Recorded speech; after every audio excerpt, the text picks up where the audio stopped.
ไม่ยึดติดกับสิ่งใดใจจึงไม่ทุกข์ทุกสิ่งในโลกนี้ย่อมมีการเปลี่ยนแปลง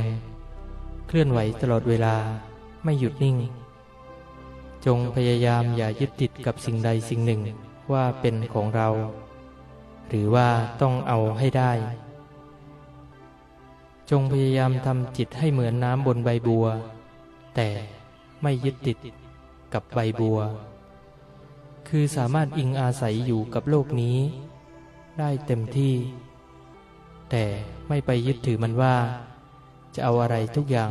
มาเป็นของเราไม่ต้องอยากเป็นเจ้าของมันเมื่อใจไม่หวงแหนยึดติดผูกพันกับมันความทุกข์หรือความสูญเสียก็จะไม่เกิดขึ้นทุกปัญหาที่เกิดขึ้นล้วนเกิดขึ้นมาจากเหตุและปัจจัยเสมอ